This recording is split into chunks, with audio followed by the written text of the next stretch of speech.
Rizalyn Traso from Human Shelter Realty. Nandito po tayo ngayon sa Newville Town Homes. Ipapakita ko po sa inyo ang kanilang model unit. Tara, pasok tayo. Ito ang kanilang parking area. Napakaluwag ang parking area nila. Pwede van at kotse or anything basta ipapark nila dito. And then, ito yung kanilang window.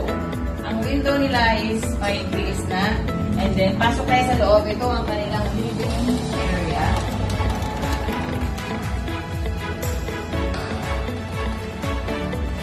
Ito naman ang dining area.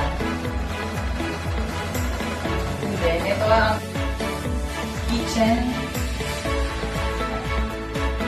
And then, ito naman ang kanilang bathroom.